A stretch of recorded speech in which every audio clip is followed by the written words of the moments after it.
வணக்கம். நாம இன்னைக்கு என்ன பார்க்க போறோம் அப்படின்னா, பூஜை அறை ஒரு வீட்ல எங்க இருக்கணும் அப்படிங்கிறத பத்தி பார்க்க போறோம்.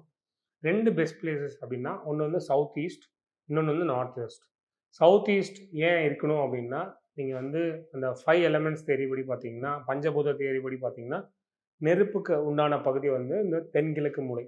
அந்த தென்கிழக்கு மூலையில தான் வந்து பூஜை அறை இருக்கிறது நல்லது. அத விட்டுட்டா, அடுத்து வந்து நார்த் வெஸ்ட், அதாவது வடமேற்கு மூலையில இருக்கிறது பெஸ்ட்டு. பட் ஜென்ரலா நம்ம காலங்காலமா என்ன பண்ணுவோம் அப்படின்னா, சவுத் வெஸ்ட் இல்ல நார்த் ஈஸ்ட் இதான் ரொம்ப புனிதமான இடம். இங்க தான் வந்து பூஜை அறை இருக்கணும் அப்படின்னு நம்ம சொல்லிட்டே இருப்போம். பட் கொஞ்சம் நம்ம லாஜிக்கலா யோசிச்சு பார்த்தோம்னா, உங்களுக்கு இது சரியா தவறான்றத நீங்களே உணர்ந்துக்கலாம். சவுத் வெஸ்ட் வந்து ப்ராஸ்பெரிட்டிக்கும், ஃபெர்டிலிட்டிக்கும் உண்டான பகுதி. கணவன், மனைவி தூங்கக்கூடிய இடம். இது வந்து வம்ச விருத்திக்கான இடம்னு சொல்லுவோம். ஸோ அந்த இடத்துல நம்ம பூஜை அறை வைக்கலாமா அப்படிங்கிறத நீங்கள் யோசிச்சுக்கோங்க. அதே மாதிரி நார்த் ஈஸ்ட் வந்து சாமிக்கு உண்டான ஈசானிய மூலைன்னு நம்ம சொல்லுவோம். பட் அது வந்து படிக்கிற அறையாக இருக்கிறது பெட்ரு. இல்லைனா நம்ம வந்து பிளான் பண்ணுற அறையாக இருக்கிறது பெட்ரு. அது இல்லாமல் அது வந்து தண்ணிக்கு உரிய இடம். ஸோ அங்கே போய் நம்ம வந்து பூஜை அறையும் இல்லைன்னா வந்து நெருப்பும் வைக்கிறது எவ்வளோ சரி இருக்கும் அப்படிங்கிறத நீங்கள் யோசிச்சுக்கோங்க. என்ன நடக்கலாம் அப்படின்னா, நீங்கள் நார்த் ஈஸ்டில் பூஜை அறை இருக்கிறப்போ செல்வம் வந்து கொஞ்சம் அப் அண்ட் டவுன் இருக்கிற மாதிரி இருக்கும். இது நீங்கள் செக் பண்ணி பாருங்கள். பட் பெஸ்ட் இடம்னு பார்த்தீங்கன்னா சவுத் ஈஸ்ட். அது இல்லைன்னா அப்படின்னா நார்த் வெஸ்ட். சவுத் ஈஸ்டில் ஈஸ்ட் ஃபேஸ் பண்ணி இருக்கலாம்.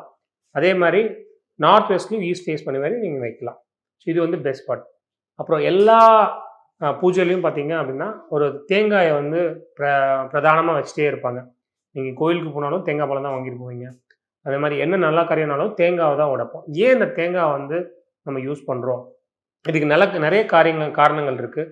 தேங்காய் வந்து 3 கண்ணு இருக்குது. அது வந்து சிவனோட அம்சம் அப்படின்னு ஒரு சில பேர் சொல்லுவாங்க. அதனால அதை நம்ம வைக்கிறோம் அப்படின்னு சொல்லுவாங்க. இன்னும் சிலர் வந்து என்ன சொல்லுவாங்க அப்படின்னா, முன்னாடி காலத்தில் வந்து பலி கொடுத்துட்டு இருந்தாங்க. அந்த பலியை குறைக்கிறதுக்கு கிட்டத்தட்ட மனித உருவில் இருக்கிற இந்த தேங்காயை யூஸ் பண்ணாங்க அப்படின்னு சொல்லுவாங்க. ஸோ இதெல்லாம் வந்து உண்மையா பொய்யா அப்படிங்கிறது வந்து நம்ம ஆராய்ச்சிக்கு உட்பட்டது. பட் ஏன் தேங்காய் யூஸ் பண்ணுறோம் அப்படின்னா, தேங்காய் வந்து ஒரு ஆண்டனா மாதிரி செயல்படும். நீங்கள் ஆண்டனா என்ன பண்ணணும்னா, அங்கே இருக்க எனர்ஜியை ரிசீவ் பண்ணி டிரான்ஸ்மிட் பண்ணி நமக்கு என்ன தேவையோ அந்த பிக்சர் வடிவில் கொடுக்கும். அதே மாதிரி தான் இந்த தேங்காய் வந்து பாசிட்டிவ் எனர்ஜியாக அப்சர்வ் பண்ணி நமக்கு தேவையான பாசிட்டிவ் எனர்ஜியை அந்த உடைக்கிற இடத்துல ஸ்ப்ரெட் பண்ணிவிடும். ஸோ இந்த பாசிட்டிவ் எனர்ஜியை அப்சர்வ் பண்ணுறதுக்கு ஹெல்ப் பண்ணுறதுனால தான் தேங்காய் யூஸ் பண்ணப்படுது. இதை நீங்கள் செக் பண்ணி பார்க்கலாம்.